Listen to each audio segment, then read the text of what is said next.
Estamos ao vivo. Gostaria de desejar boa tarde a todas as pessoas que nos acompanham de casa, desejar boas-vindas e boas-vindas também às minhas companheiras que estão aqui na mesa, que irão conduzir a pauta de hoje, né, dessa live. Essa live é muito importante, tem como tema Diálogos Bolsa Família. Fique atento no que está acontecendo, já é a terceira edição, né, da live e tem sido um canal de comunicação, de troca, de esclarecimento de dúvidas, né, um canal também para que a gente possa estar sempre levando informações sobre essas secretarias que são tão importantes, né, sobre esses programas que são tão fundamentais. Então, gostaria de desejar a todas as pessoas que nos acompanham muito boas-vindas. E quero dizer que aqui hoje, né, estão presentes representantes de 3 secretarias aqui do Ministério do Desenvolvimento e Assistência Social, Família e Combate à Fome, que é a Secretaria Nacional de Renda e Cidadania, a SENARC, Secretaria de Avaliação, Gestão da Informação e Cadastro Único, que é a SAGICAD, e Secretaria Nacional de Assistência Social, que é a SNS, né? E as minhas companheiras vão se apresentar logo na sequência, de acordo que forem também convidadas, né, a dispor sobre a pauta. Eu me chamo Célia Márcia, estou coordenadora geral de Ações Federativas e Participação Social da SNS, Secretaria Nacional de Assistência Social. Gostaria de já lembrar logo de início também que nós temos uma novidade nessa terceira edição da live, que é um link que está na descrição da live para que você, de casa, possa acessar e colocar lá a sua dúvida, né? Nós temos, então, essa possibilidade, né, de canal de esclarecimento de dúvida para que você possa preencher o formulário, se cadastrar, deixar lá a sua dúvida, que posteriormente, né, vai ser também esclarecida. Então é isso, pessoal. Sem mais delongas, vamos iniciar a live de hoje, né, e gostaria de já passar a palavra para a companheira Eutália Barbosa, que é diretora do Departamento de Condicionalidades da SENARC, da Secretaria Nacional de Renda e Cidadania. Boa tarde, Eutália, seja bem-vinda e fique à vontade para a sua primeira exposição. Bom,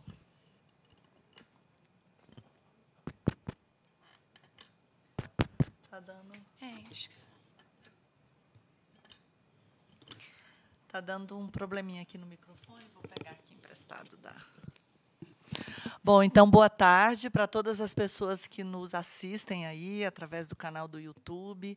Boa tarde para minhas colegas aqui do MDS, a Ana Gabi, da SAGICAD, a Débora, da SNS, e também a nossa querida Célia aqui, que está fazendo as honras aqui de mediação dessa live, e cumprimentar também a Carol, que não está aqui nesse espaço conosco, mas está aí virtualmente.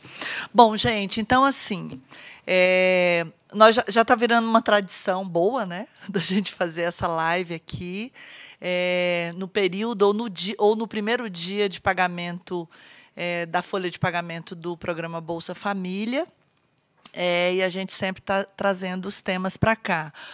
Hoje, a gente tem esse primeiro tema, que é o tema das condicionalidades, especificamente, né, o acompanhamento e a repercussão de condicionalidades do programa Bolsa Família, que a gente vai conversar um pouquinho aqui com vocês sobre esse tema, para tentar, inclusive, para a gente nivelar mesmo todo o processo do acompanhamento de condicionalidades e esse momento específico da repercussão das condicionalidades nos benefícios do programa Bolsa Família, no período aí, nesse mês de setembro.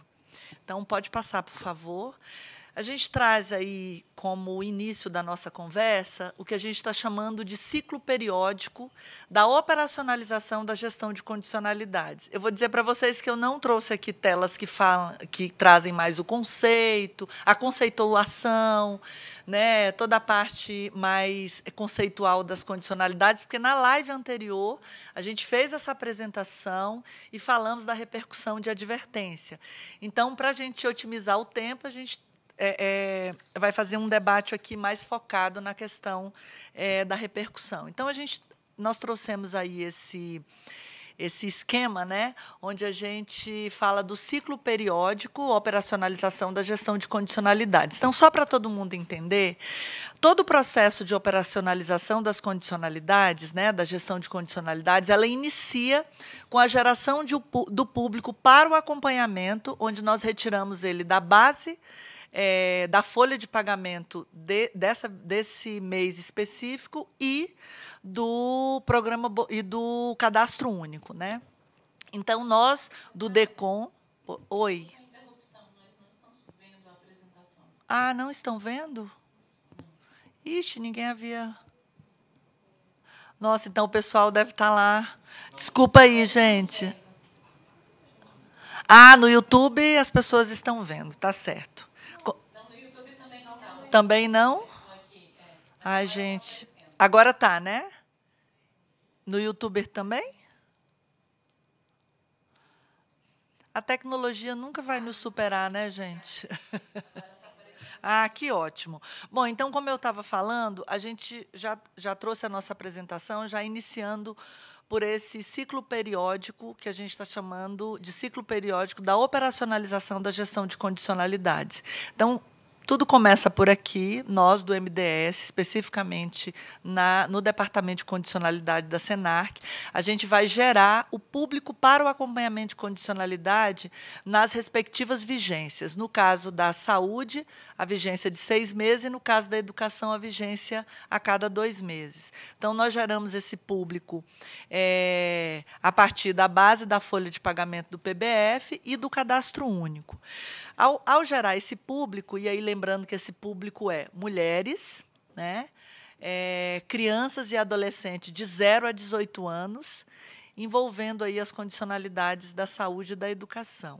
Quando a gente faz a geração desse público, nós descentralizamos aqui para os ministérios da saúde e da educação. Então, nós encaminhamos esse arquivo com o público a ser acompanhado para o MEC e o Ministério da Saúde. E o Ministério da Saúde e o Ministério da Saúde e da Educação, respectivamente, vão encaminhar aí para as suas redes.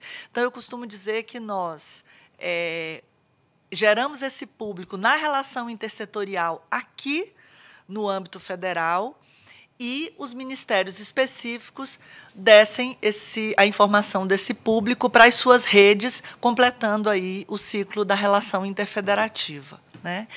E aí, as bases, né, locais das redes de saúde e educação vão fazer o trabalho de acompanhamento de condicionalidades. No caso da saúde, o acompanhamento da vacina, o acompanhamento nutricional, e, no caso da educação, né, a informação de frequência. Quando eles terminam, que é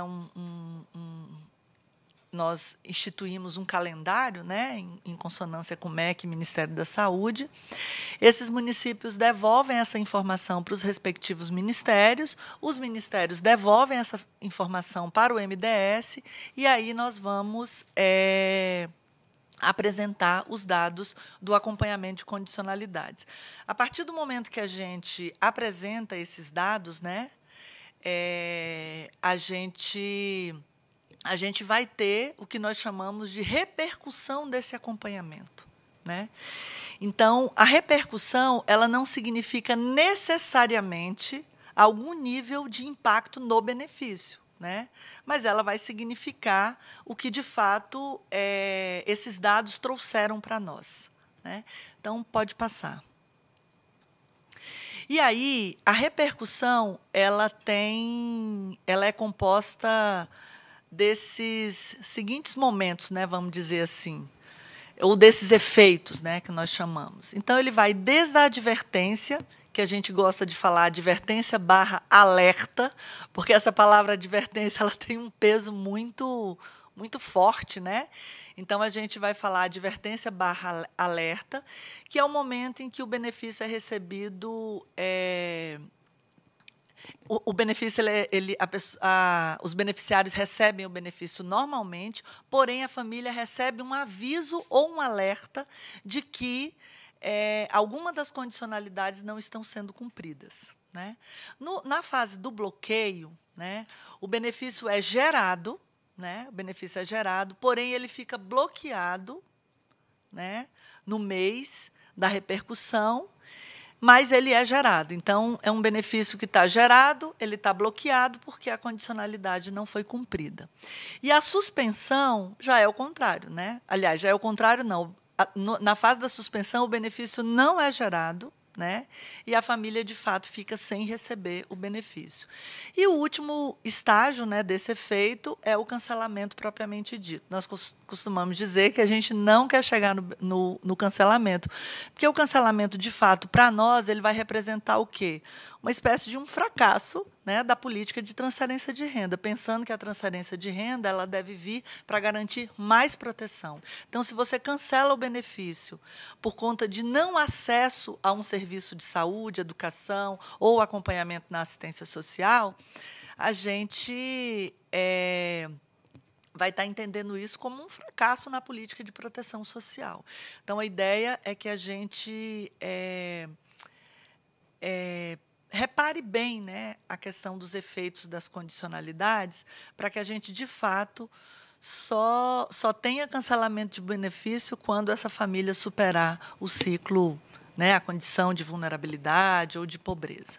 Então, após a divulgação do resultado da repercussão, né, na primeira semana dos meses em que houver a repercussão, as famílias que tiverem justificativa para o não cumprimento das condicionalidades ou de saúde de educação, elas devem procurar a gestão municipal, né, por meio do CRAS, para solicitar um recurso no SICOM. Então, suponhamos que a família recebeu uma advertência porque não tem frequência escolar de uma criança, né?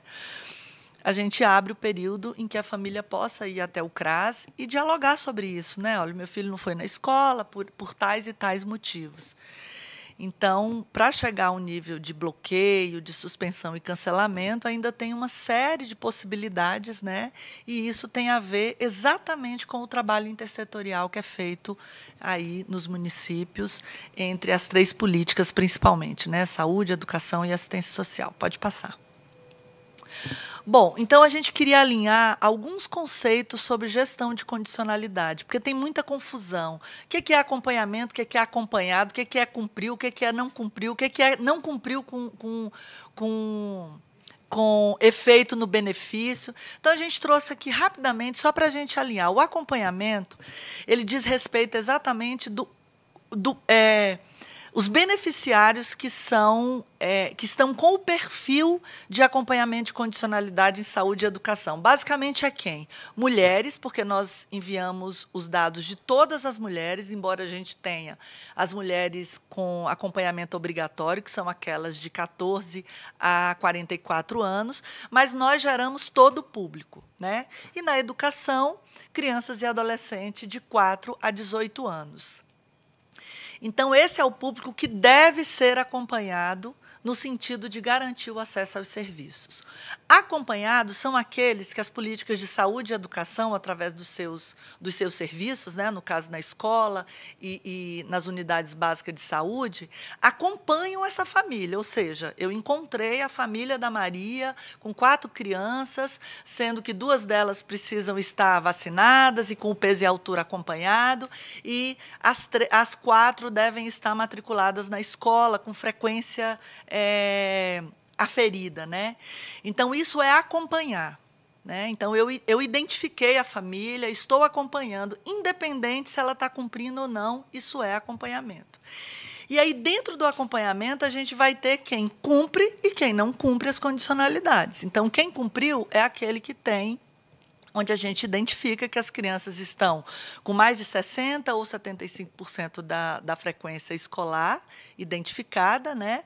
Ou as crianças e mulheres que estão com as condicionalidades da saúde acessadas. No caso, as mulheres de 14 a 44 anos, né? Ou as pessoas gestantes, ou as crianças e as crianças de 0 a 7 anos, com o cumprimento referente à vacina e referente ao acompanhamento nutricional. Pode passar, por favor.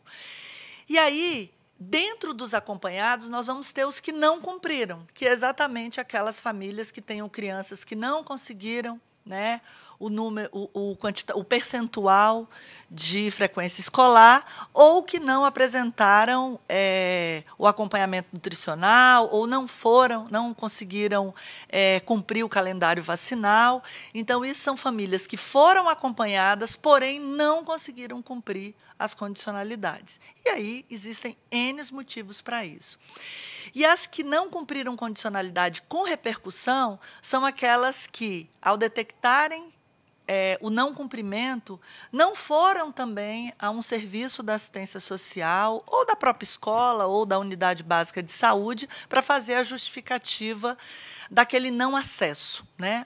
Eu não consegui cumprir o calendário vacinal dos meus filhos, por isso, isso e isso. Porque a unidade de saúde é distante, porque eu adoeci.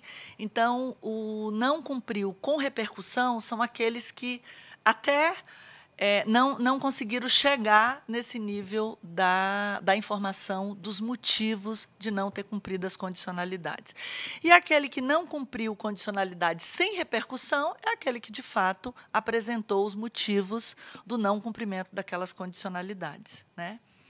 Então, assim, é complexo, porque é como se a gente colocasse as condicionalidades, os conceitos, todos no mesmo bolo, e, na verdade, não é, né? Pode passar, por favor. Bom, e nós ainda temos os não acompanhados. Na saúde, os não acompanhados são aqueles que eu não acompanhei mesmo, não sei nem se não cumpriu o calendário vacinal. Normalmente, na saúde, é o quê? Às vezes, a pessoa mudou de endereço, foi para um outro território, e ela ainda não está na lista daquela unidade de saúde. Então, são os que não são acompanhados, né? E, na educação, os não acompanhados são aqueles que não têm informação de frequência ou aqueles que nem foram localizados, né? Então, dentro do SICOM, a gente tem aí essas referências do processo de gestão de condicionalidades. Então, não são todos os casos de não cumprimento de condicionalidade que vai gerar repercussão. Eu acho que, no final das contas, o que a gente quer reforçar é isso. Não são todos os casos que as famílias não acessam as condicionalidades de saúde e educação, que vai gerar uma repercussão de bloqueio, de advertência, de suspensão, né? Então, a gente precisa ficar atento a isso. E a gente chama a atenção que o mais importante hoje para nós, de fato, sabe, Débora, e todo mundo que está nos assistindo, é, de fato, o acompanhamento. É a gente acompanhar essas famílias, porque nós já conseguimos comprovar nos dados de que, quando essas famílias são acompanhadas, o cumprimento ele é acima de 90%. É algo assim que é uma grata surpresa para nós, né? Então, de fato, o nosso grande desafio é, de fato, o acompanhamento ou o registro desse acompanhamento. Pode passar. Então, rapidamente, só colocar os dados aqui.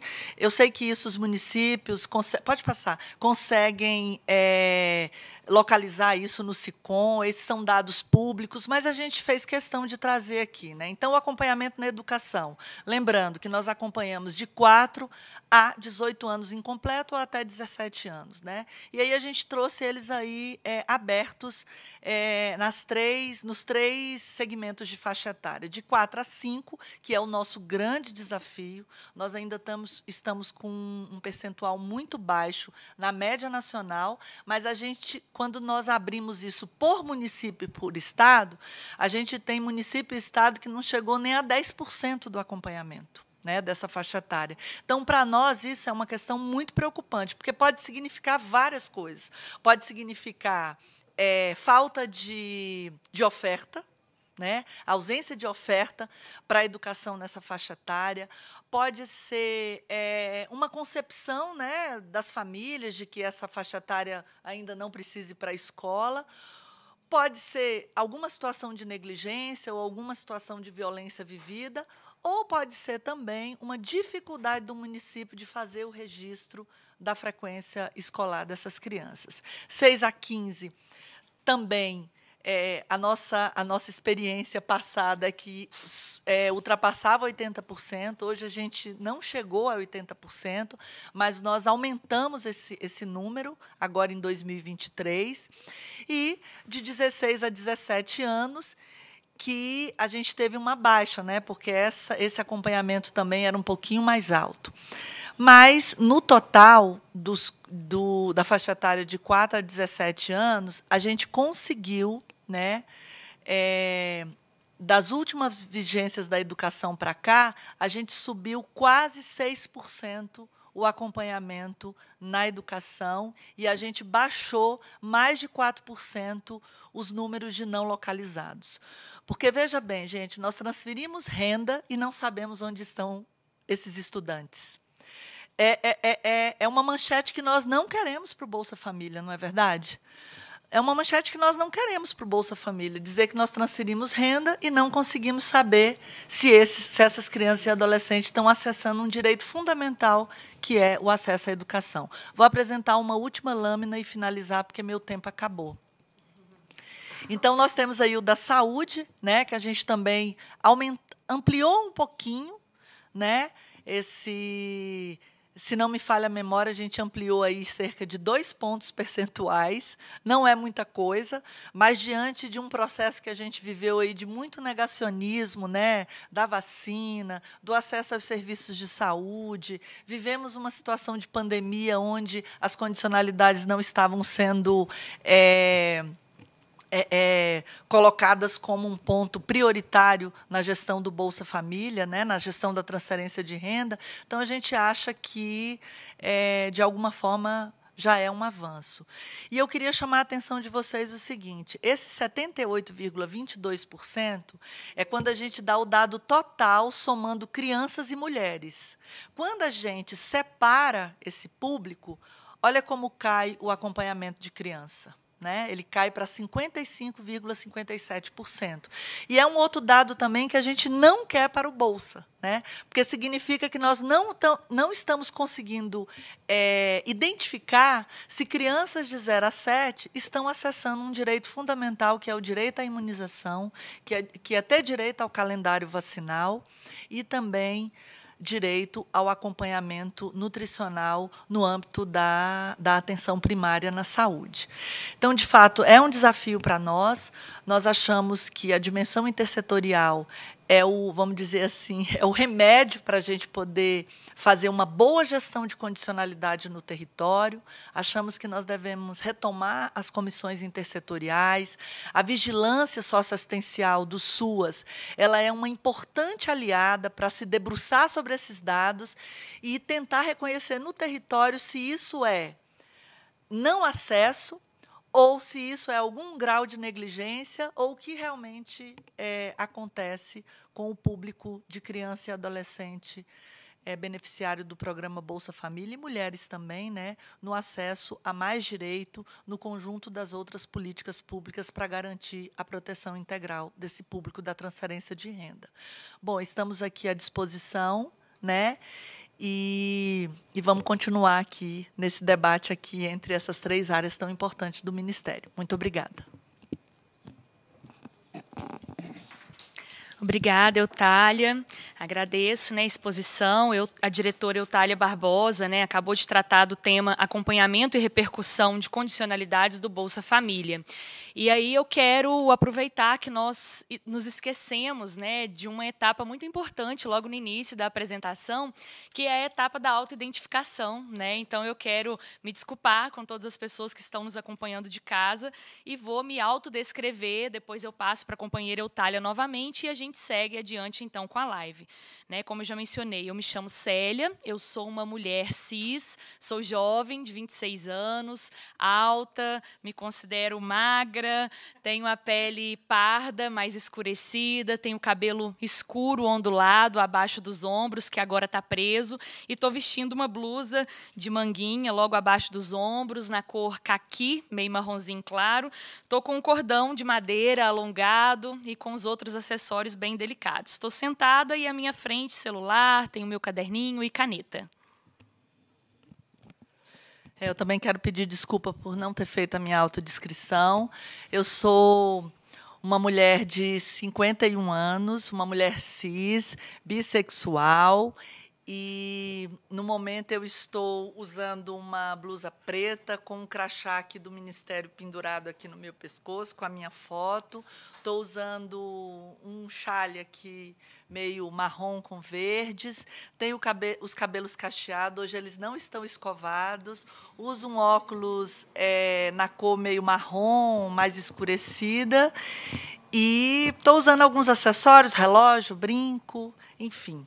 E um pouquinho de maquiagem, batom, é isso mesmo. Gente, queria só dizer para vocês que nós, só para provar como a repercussão nos benefícios, ela é infinitamente melhor do que no número de pessoas que a gente acompanha, né? Então, nesse mês agora de setembro, a gente teve 326 advertências, né, para as famílias em não cumprimento de condicionalidades, bloqueios 166.753, que dá um total de 478.079. E repercussão, mensagem e extrato, um público menor, né, não dá esse total, mas só dizer para vocês que, quando nós acompanhamos, o descumprimento é bem pequeno. Obrigada. Muito obrigada mais uma vez, Eutália. E agora eu passo a palavra, né, para a minha companheira lá da Secretaria Nacional de Assistência Social, Débora Ackerman, que é coordenadora geral de programas e serviços da Proteção Social Básica, que vai tratar conosco, né, do tema de repercussões da averiguação cadastral de unipessoal em setembro no Bolsa Família. Débora, boa tarde, bem-vinda. Por favor, se autodescreva e pode adentrar no tema. Boa tarde. Quero cumprimentar minhas colegas aqui do Ministério. Minha autodescrição: sou uma mulher branca, idosa de idade, porém de espírito jovem.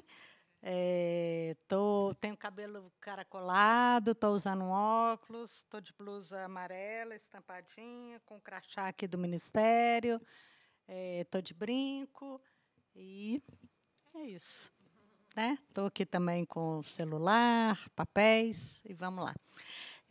Queria cumprimentar, né, também as pessoas que estão nos assistindo.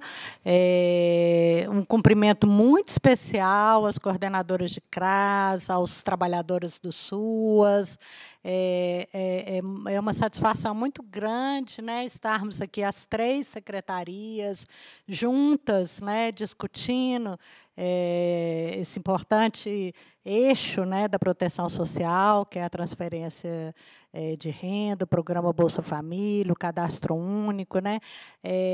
A gente sabe que lá na ponta, né, apesar de que aqui no Ministério nós estamos, né, em 3 secretarias diferentes, na ponta as pessoas vão, né, quando tem qualquer dúvida ou qualquer questão relativa né, seja a repercussões ou a dúvidas, a cadastro, né, elas procuram o CRAS, né? Então, para a gente é muito importante estar tendo esse diálogo e dizer que, independente, né, para além do horário aqui da live, né, a gente está à disposição das trabalhadoras, coordenadores do CRAS, para dialogar sobre as questões aí relacionadas às repercussões. Eu vou fazer uma breve apresentação com as questões que a gente tem discutido no âmbito da proteção social básica. Trago aqui um abraço da nossa diretora Simone, que tem direcionado esse debate. E nós estamos, então, com uma missão, né, colocada aí pelo nosso secretário, de ressignificar a proteção social básica na perspectiva da prevenção. Isso é muito importante e isso vai gerar uma série de ações, de orientação, de mudanças de normativas, e a gente vai, então, compartilhar brevemente um pouco disso aí com vocês, né? Em relação ao acompanhamento das famílias beneficiárias do programa Bolsa Família, né, a Eutália apresentou aí os conceitos, né? Para a gente é muito importante dizer isso, né? A gente acompanha famílias. Então, a gente acompanha aquelas famílias que são beneficiárias. E aí é importante a gente entender que famílias que precisam ser acompanhadas, como que deve ser esse acompanhamento, que questões que as equipes do CRAS podem trabalhar preventivamente. Então, o nosso objetivo, e a gente fez muito recentemente, agora em agosto, uma oficina interna, né, junto com as outras secretarias, para alinhar esse conceito. Então, assim, nós estamos, né, a gente sabe que nós estamos num novo Bolsa Família, né, a gente passou um período aí em que ficou um pouco desamarrado pela pandemia, né, pela prioridade que foi dada aí ao programa, ficou um pouco desamarrado os protocolos de acompanhamento. Então, a gente quer retomar, né, esses protocolos, agora que vai ter novo decreto, que vai ter novas portarias, e aí a gente quer também produzir novas orientações, em diálogo com os secretários, em diálogo com os trabalhadores, para a gente pensar formas de aprimorar esse acompanhamento das famílias, né? Isso vai envolver elaboração de normativas e também envolver as orientações técnicas, né? Contextualizando, a gente sabe, né, que esse dispositivo do acompanhamento das famílias, ele vem do protocolo de gestão integrada, né, onde o acompanhamento das famílias em situação de descumprimento, ele se tornou um dispositivo de proteção. Então, esse é o nosso objetivo principal, né? Como garantir que as famílias que não estão em cumprimento de condicionalidade continuem sendo e são priorizadas, principalmente, para a proteção socioassistencial que é realizada no âmbito do CRAS, também do CRES, da proteção social básica e especial. A gente sabe que o protocolo já tem aí um tempo, né? A gente já tem uma experiência, né, do que deu certo, do que não deu. Então, nós estamos aí também numa empreitada, né, de atualizar esse protocolo de gestão integrada, junto aí com as outras secretarias, pensando alternativas para aprimorar aí esse acompanhamento. Eu trago aqui algumas questões que a gente já vem discutindo, a gente participou aí dos encontros regionais do CONGEMAS, do FONSEAS, e a gente viu que estamos alinhados com essa avaliação. A primeira questão é como é que tem sido esse acompanhamento no PAIF, né? A gente tem estudos que dizem, né, e pelo RMA, pela forma como a gente acompanha, né, o atendimento no PAIF, atendimento e acompanhamento, a gente vê que ele tem sido predominantemente particularizado, né? Então, a gente acredita que essa é uma questão que a gente precisa trabalhar, aprimorar, né? Os impactos das desproteções, né? Eles estão sendo concebidos como responsabilidade de enfrentamento individual por cada uma das famílias, né? A família, quando ela não consegue cumprir a condicionalidade, né? Como é que elas estão sendo responsabilizadas ou não por isso, né? Voltando a lembrar que o dispositivo ele é de proteção, né? Outra questão que a gente acha muito importante, né? Os motivos, a Eutália acabou de apresentar aqui vários motivos pelo não cumprimento, inclusive um grande motivo que é o não acompanhamento, né? A gente sabe que a proteção social básica, em especial o CRAS, ele tem um trabalho com o território. Então, esses motivos, a listagem dos motivos, né, da educação e da saúde, estão sendo considerados para se pensar um trabalho intersetorial, integrado ali no território, né? A gente está pensando, a Eutália trouxe algumas questões, às vezes não tem escola ali, não tem educação infantil, ou às vezes a questão do transporte escolar, ou às vezes as famílias não estão vinculadas com o centro de saúde por alguma questão. Então, como é que nós, da Proteção Social Básica, do CRAS, podemos apoiar o território e as famílias nessas questões, né? E aí, esse último ponto, que é isso, essas análises dos motivos, elas têm gerado informações para essas intervenções. As outras questões que a gente tem colocado, né? A proteção social básica tem se materializado na realização de ações e atividades de prevenção. Uma das questões que a gente tem colocado, né, que a gente não precisa esperar o não cumprimento das condicionalidades, né? Aquelas famílias que estão na situação de alerta, né? Como a Eutália falou, a gente já pode fazer atividades coletivas, já pode desenvolver uma série de ações, né? Com o território, né? E com as famílias, né? As informações do SICOM, bem como a dos cadastros, elas estão sendo referência para o planejamento de ações do acompanhamento. O cadastro, né, aí a gente vai ouvir daqui a pouco um pouco mais sobre o cadastro, ele é um importante registro, né? Quem são essas famílias, como que elas vivem, quais são as questões. A gente tem utilizado essas informações no nosso trabalho social com famílias, né? E essas informações elas não precisam ficar só no cadastro, elas não são só de importância para a gestão, elas são também muito importantes para o trabalho social com famílias, né? E, né, se há integração, se a gente tem formulado planos de ação para o acompanhamento dessas condicionalidades, né? A gente tem discutido, inclusive nos últimos reuniões do FONSEAS também isso foi muito colocado, que a gente tem um dispositivo de articulação intersetorial no comitê no âmbito nos estados, e a gente precisa fortalecer isso nos municípios, e mais ainda nos municípios, nos territórios de CRAS, né, como é que a gente tem articulado isso, e aí se a busca ativa tem sido intersetorial. Né? Então, assim, se a gente não tem informação das famílias, como é que a gente tem nos organizado para fazer essa busca ativa? Eu trago muito rapidamente alguns dados do CRAS aqui, que eu acho que servem de base para essa discussão que a gente tem realizado.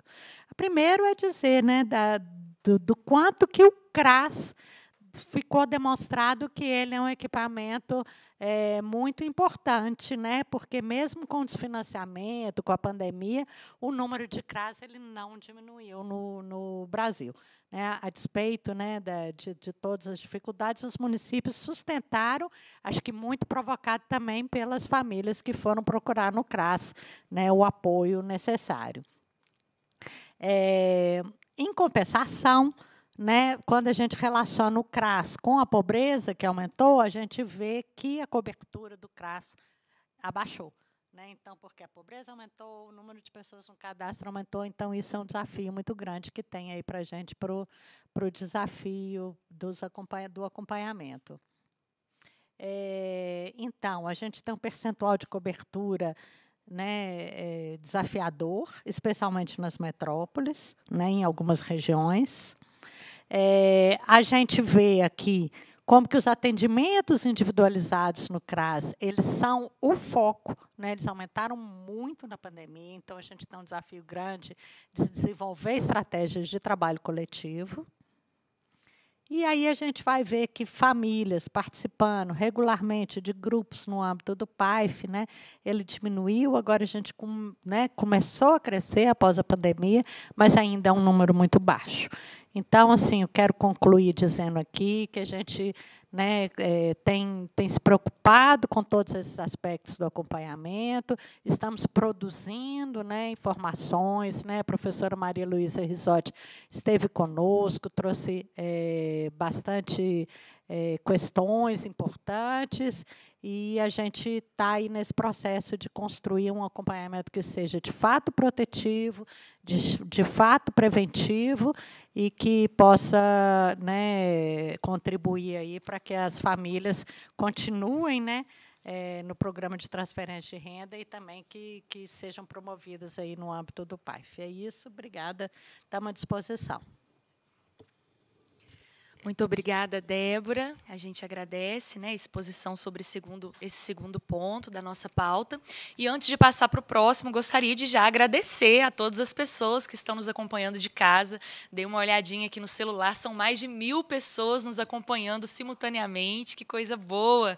A gente fica muito agradecido, né, pela audiência, pelo interesse de vocês. E é assim que a gente fortalece, né, e reconstrói o Sistema Único da Assistência Social e também esses programas programas todos, né, que são tão importantes, como a gente já tem dito aqui. Então, agradecer mesmo todas as pessoas e lembrar que nós temos uma novidade nessa terceira edição da live, que é a possibilidade de você que está em casa fazer pergunta, né, deixar suas dúvidas. É só acessar o link que está na descrição dessa live para deixar mesmo aí a sua pergunta, que no final a gente vai abrir um espacinho aqui para responder as perguntas, né, que são mais complexas, ou que talvez seja a pergunta do maior número de pessoas. Então, agora eu quero passar, né, para o segundo ponto de pauta, que é o limite municipal para atendimento de cadastros unipessoais e o processo de concessão de benefícios do Bolsa Família. Quem vai conduzir esse ponto de pauta com a gente, né, é a Caroline Paranaíba, que é diretora do Departamento de Benefícios, né, da SENARC, da Secretaria Nacional de Renda e Cidadania, que está online, né, está participando de maneira remota. Então, seja bem-vinda, viu, Caroline? Prazer ter você aqui conosco, fica à vontade. Boa tarde a cada pessoa aqui presente.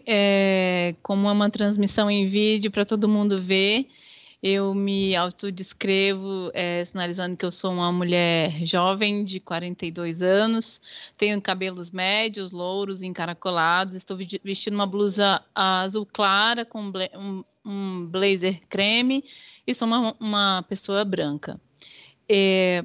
Eu quero, mais uma vez, agradecer a oportunidade da gente ter esse momento de diálogo com as equipes dos territórios, que são tão importantes e essenciais nesse processo nosso de levar a política pública de maneira eficiente para todo e cada cidadão e cidadã do país.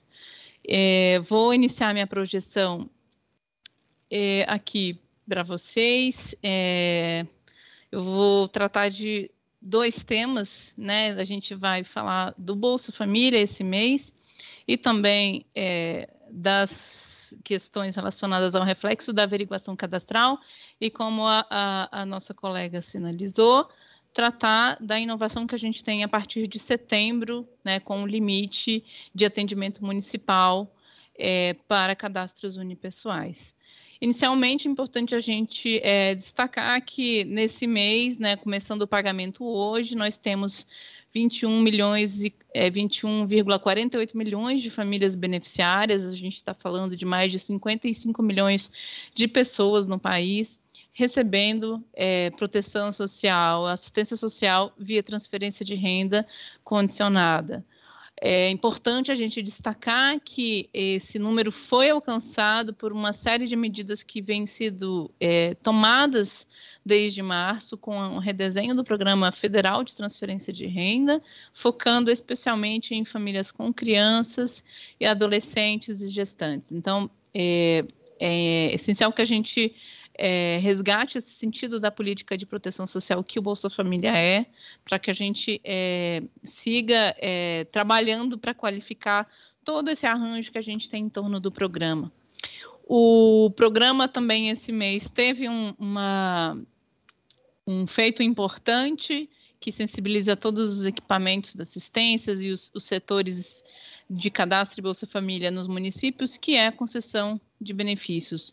Esse mês, mais de 550 mil benefícios foram concedidos, incluindo famílias nesse processo. Do ponto de vista da segurança de renda e segurança alimentar, essas famílias estão nessa condição agora de serem atendidas e acompanhadas pelo Bolsa Família, e eu destaco e reforço a questão trazida pelas minhas colegas Eutália e Débora, no sentido de que nós fazemos mais do que transferir a renda, nós apoiamos e acompanhamos essas famílias para que a gente possa atuar nesses arranjos que eventualmente ainda estão em vulnerabilidade e precisam de outros serviços públicos conectados. Dessas 550 mil famílias, eu queria destacar que, para identificar essas famílias no seu município, a equipe da gestão do Bolsa Família pode identificar no SIBEC, o Sistema de Benefício ao Cidadão, o relatório de selecionados desse mês. Todos os meses esse relatório é atualizado e disponibilizado para facilitar na identificação dessas famílias, na notificação dessas famílias e no processo de acompanhamento. Então, queria destacar que essa informação já está disponível desde o final do mês passado.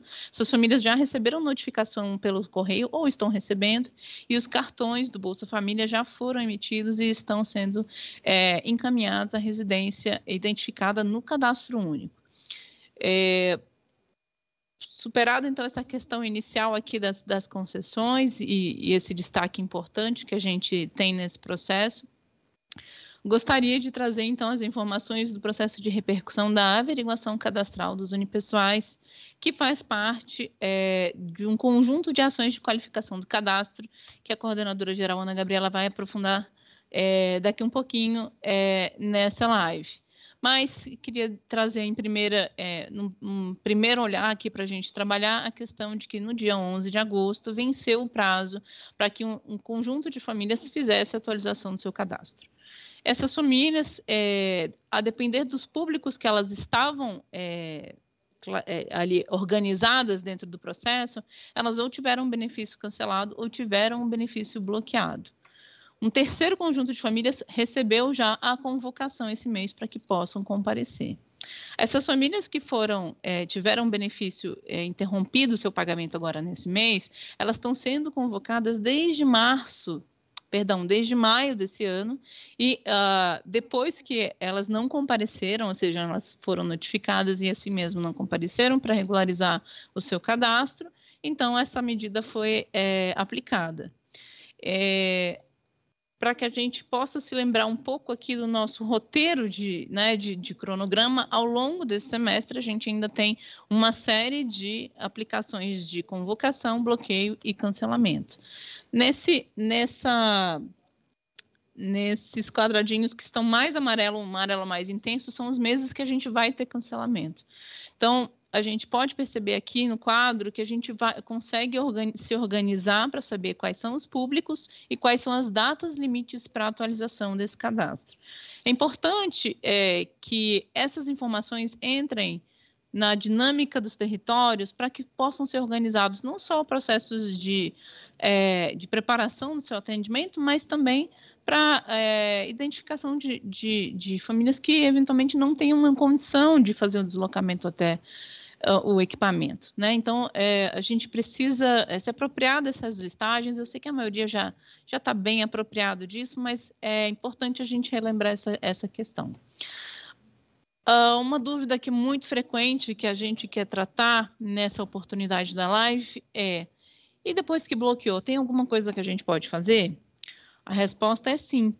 Então, a gente tem esses cadastros unipessoais, depois que eles tiverem sido regularizados, vocês confirmaram que ali, de fato, é uma família unipessoal, a documentação foi lá incluída no sistema do cadastro único, esse benefício de quem não compareceu, a gente já sabe que foi bloqueado.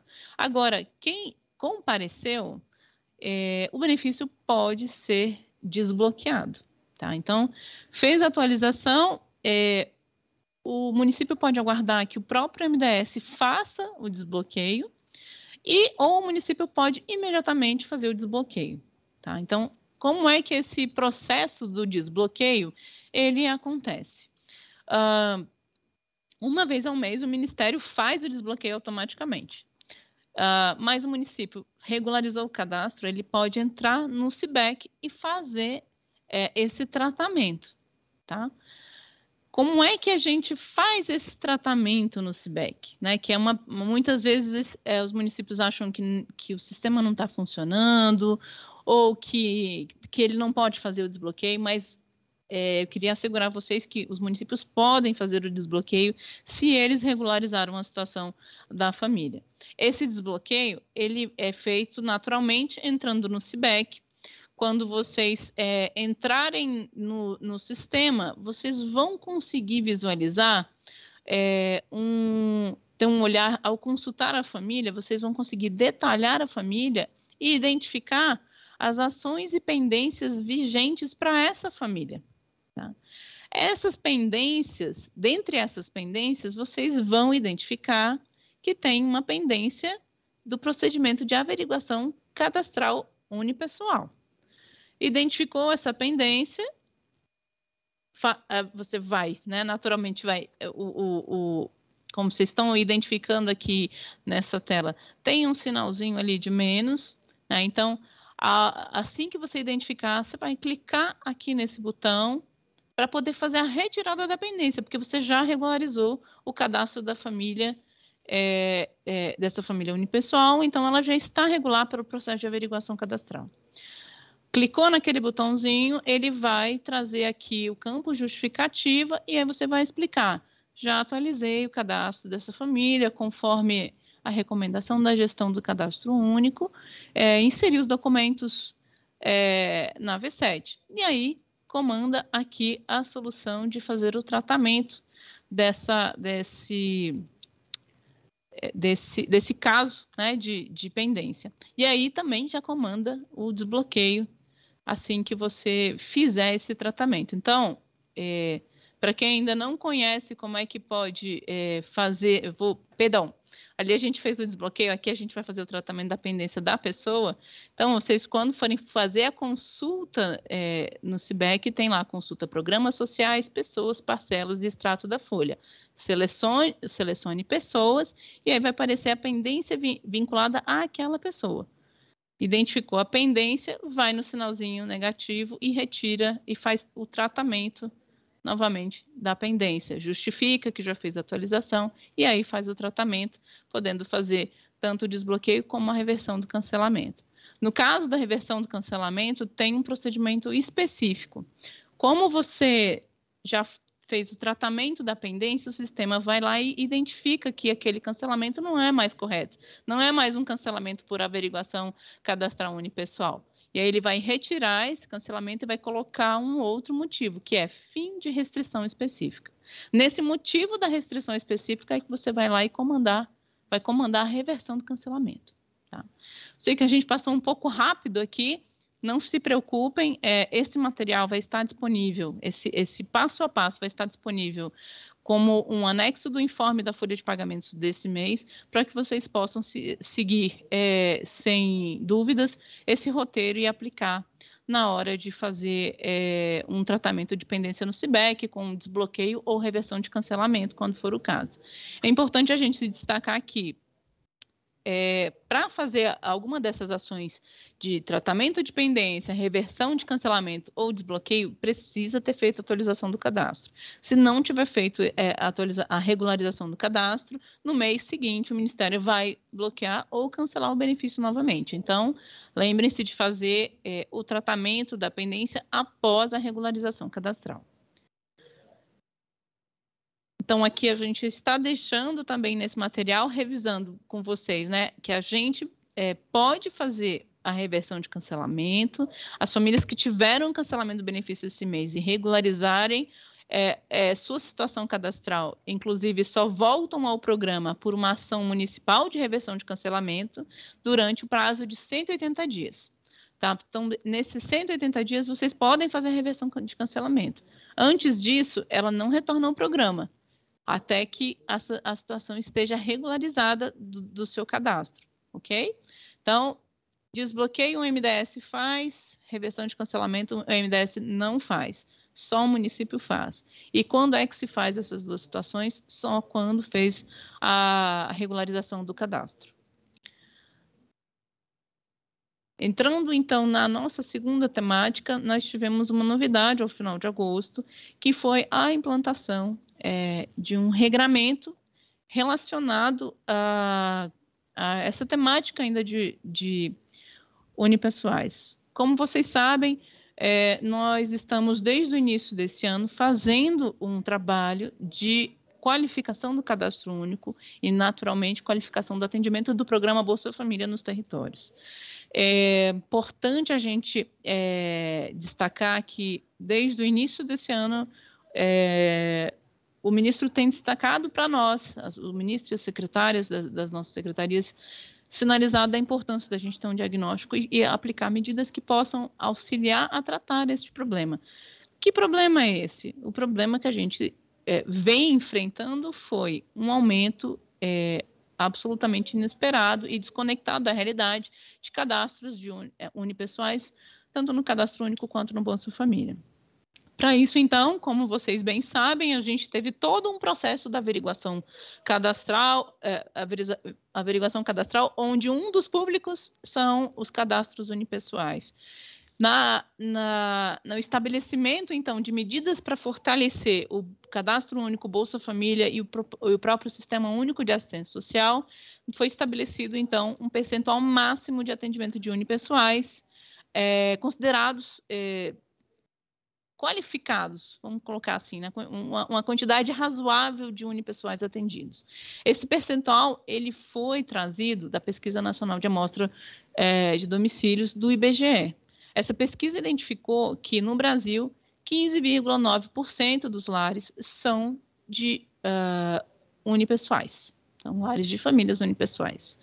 Então, a partir desse dado, que pode ser atualizado e outros estudos estatísticos serem enriquecidos, aperfeiçoados, atualizados, a gente também vai poder atualizar o do Bolsa. Então, a partir deste aqui, que é do ano passado, 2022, foram definidos limites de atendimento de unipessoais pelo Bolsa Família.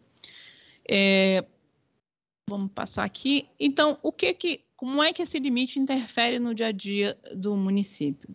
Essa nova regra, ela diz que quem tem 16% ou mais do Bolsa Família preenchido, a quantidade de famílias atendidas for mais do que 16% para unipessoais, esse município não vai ter novas concessões de benefícios para unipessoais. Quem ainda não alcançou esses 16% da sua folha de pagamento com unipessoais, ainda vai ter a concessão de benefícios para unipessoais. Isso é importante a gente destacar que essa medida ela alcança os processos de concessão de benefícios para unipessoais. Tá? Ela não alcança outros públicos. A restrição não é de concessão generalizada, não concede para unipessoais até que se alcance um patamar considerado conectado com a realidade ali em cada território.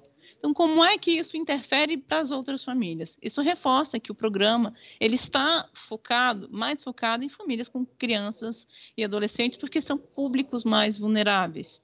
É importante a gente também saber que as medidas que estão sendo tocadas em paralelo, elas alcançam essas taxas, né? Então, por exemplo, a averiguação cadastral cancelou benefícios esse mês. Então, pode ser que esse mês o município já esteja dentro dos 16% e volte a ter concessão, né? Então, essas informações são mensalmente atualizadas e mensalmente divulgadas no site do MDS. Então, essas famílias que tenham em sua composição familiar crianças e adolescentes, elas passam a ter um reforço na prioridade do seu atendimento. O que os municípios são convocados a refletir nesse momento? A gente sabe que tem sido um grande desafio no processo de averiguação cadastral, porque são números significativos de atendimento, e a gente, nesse espaço, né, que nós ainda estamos em pleno processo de averiguação cadastral, a gente quer trazer a importância desse processo ser muito organizado para que a gente possa ter a máxima qualidade possível ao final do procedimento. Naturalmente, aqueles que ainda não fizeram todo o protocolo de atualização cadastral e de regularização precisam fazer, e é importante a gente destacar que, no caso do município, identificar uma situação de absoluta má-fé, uma intenção de cometer fraude para receber benefícios, existem mecanismos dentro dos nossos normativos, tanto para exclusão cadastral como bloqueio de benefício, para que o pagamento indevido não ocorra. Então, esses mecanismos podem ser acionados numa situação mais grave que for constatada ali a má-fé, ok? Outros pontos que eu gostaria de destacar, que eu acho que é importante a gente se lembrar nesse momento de início de pagamento, que são dúvidas muito frequentes que acontecem ao longo desse período dos 10 dias de pagamento. Nesse momento, hoje, dia 18, se a gente entrar no cadastro e identificar entrar no CIBEC para fazer uma consulta de um CPF ou de um NIS de responsável familiar, pode ser que a gente identifique lá na aba de extrato da folha de pagamentos uma informação de que o benefício está bloqueado. E isso, às vezes, pode gerar uma confusão. Na verdade, na maior parte das vezes, ele não está bloqueado. Ele só está numa situação de transmissão para a conta bancária. Sempre no dia do pagamento, isso vai acontecer, no dia do final do início do pagamento da família. Tá? Então, no dia do pagamento vai aparecer bloqueado, no dia seguinte já vai estar liberado. Isso quer dizer que o pagamento está de fato bloqueado? Não. Isso quer dizer só que ele foi transmitido da plataforma social para a conta bancária da pessoa, então ela já foi creditada. Uma outra informação que é importante a gente também saber é que o extrato da folha de pagamentos, ele traz uma informação do momento em que foi gerada a folha. Ou seja, a folha de pagamentos ela é gerada uma vez ao mês, conforme está lá no calendário operacional. Então, depois que é feita essa geração do pagamento, pode ser que aconteça alguma coisa, o município fez o tratamento, por exemplo, do unipessoal e desbloqueou o benefício, ou o contrário, identificou uma situação de inconformidade e aplicou um bloqueio. Então, no extrato da folha de pagamentos, lá no campo do extrato, vocês vão ver a situação do momento em que foi gerada a folha, mas essa situação pode ser modificada ao longo do tempo, ok? Para finalizar, eu gostaria de trazer uma informação importante, especialmente agora, nesse momento em que alguns estados e municípios estão enfrentando situações de emergência, e é importante a gente divulgar que o programa Bolsa Família e outras políticas aqui do MDS, elas estão em uma constante conexão com os territórios para apoiar nesses momentos. Então, no caso agora do Rio Grande do Sul, nós estamos atendendo 97 municípios que alcançam 160 mil famílias com medidas especiais que liberam o pagamento desde o dia de hoje e além disso, permitem a prorrogação de prazos para atualização cadastral e também o uso de uma declaração especial de pagamento, válida por 30 dias, para aqueles casos em que o responsável familiar perdeu a documentação ou o cartão do programa.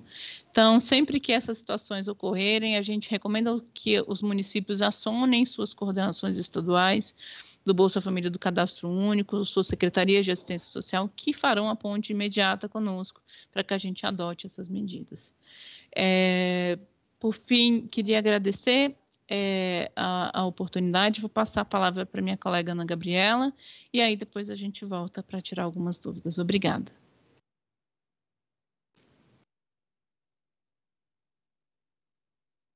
Didática, com tantas informações, e queremos também, mais uma vez, agradecer todas as pessoas que estão nos acompanhando até agora. A gente está vendo que a audiência está ótima.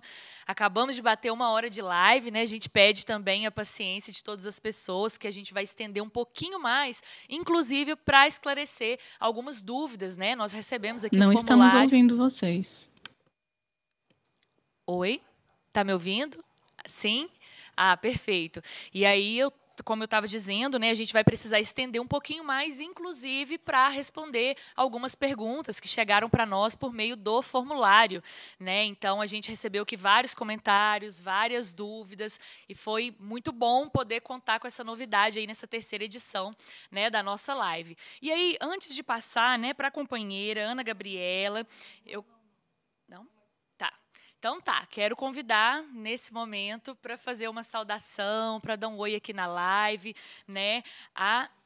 Isso, pode entrar, pode ficar à vontade, viu? Nós recebemos aqui nesse momento a secretária nacional de Renda e Cidadania, Eliane Aquino, que vai, né, nos cumprimentar, vai dar um oi. Eliane, seja bem-vinda. Nós já estamos aqui há mais de 1 hora na live, né? Recebemos várias perguntas, mais de 1000 pessoas nos acompanhando aqui simultaneamente. O bate-papo está muito legal, viu? Seja bem-vinda. E a gente vai passar também logo na sequência, né, para a fala da companheira Ana Gabriela.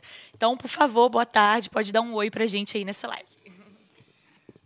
Boa tarde, pessoal. Boa tarde a todos e a todas. Meu nome é Eliane Aquino, eu estou como secretária nacional de Renda e de Cidadania desse programa que é tão importante para o Brasil e uma experiência muito exitosa para o mundo inteiro, né?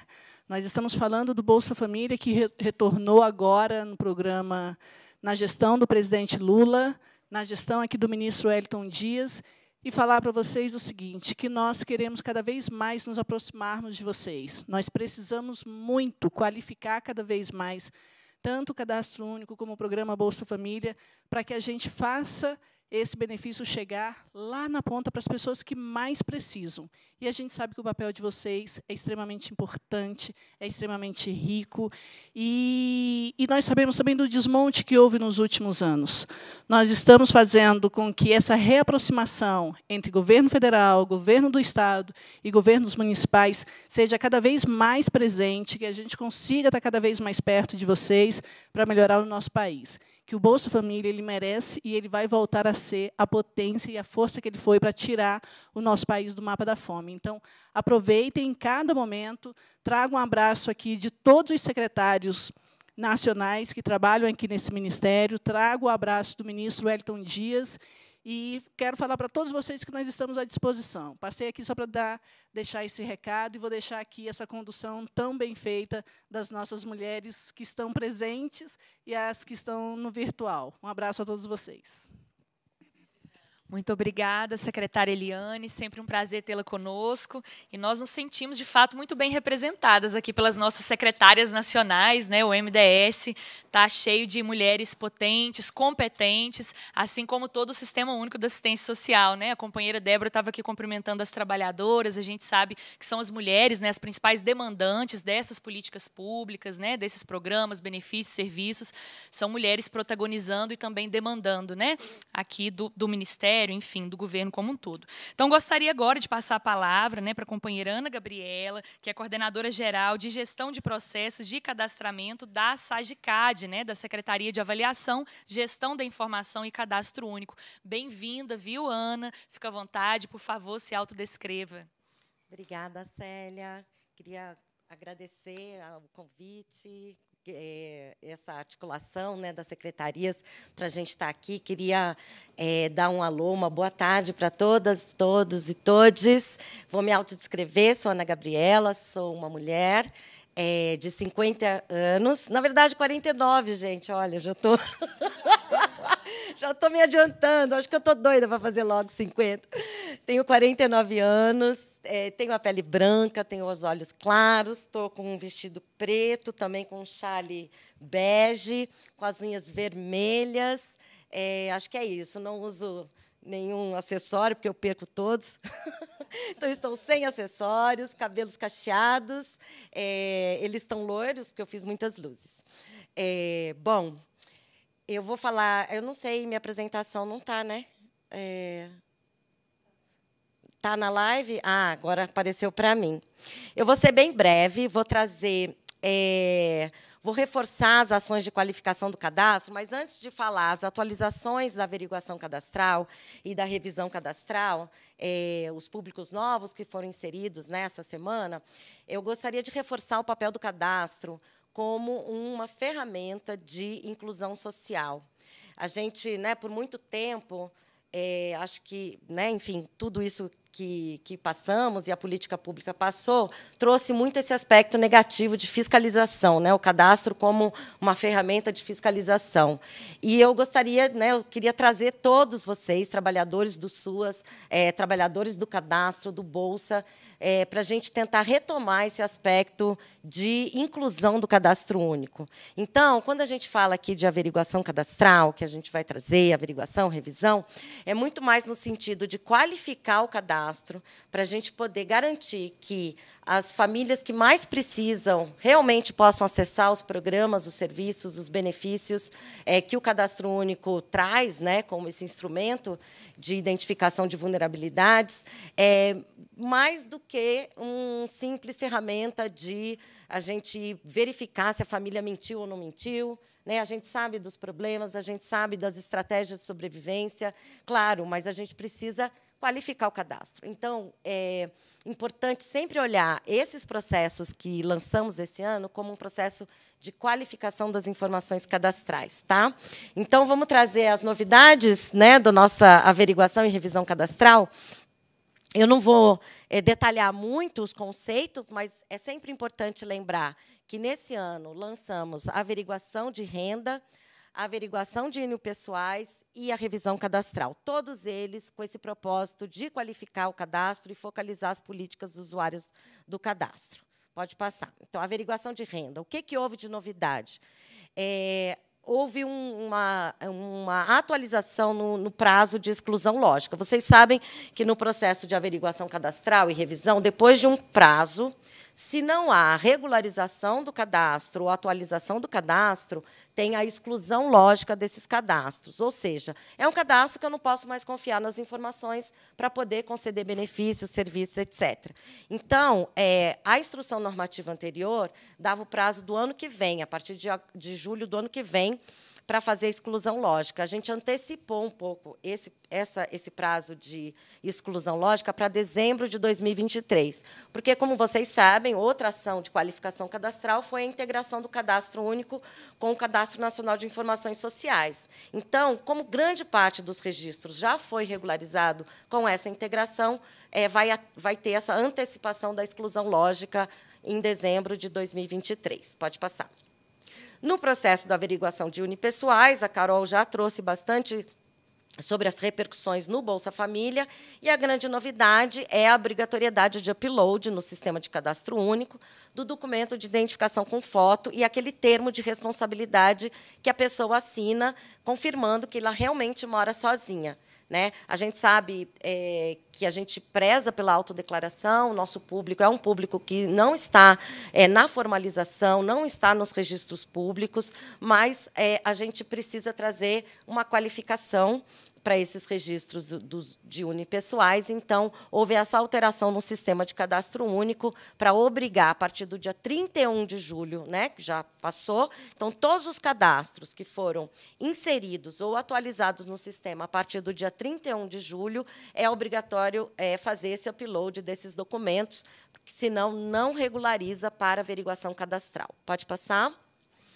Além disso, também outra novidade é que não vai ter novos públicos mensais de averiguação cadastral unipessoal, exatamente porque a gente trouxe essa sistemática de qualificação do processo de cadastramento desse público. Tá? A gente tinha dito que todo mês, inclusive a gente incluiu 16 públicos, né, da averiguação cadastral, todo mês estava sendo inserido um novo público de averiguação cadastral unipessoal, e, a partir de agora, com essa obrigatoriedade do upload, não vai ter mais esses públicos mensais. Pode passar?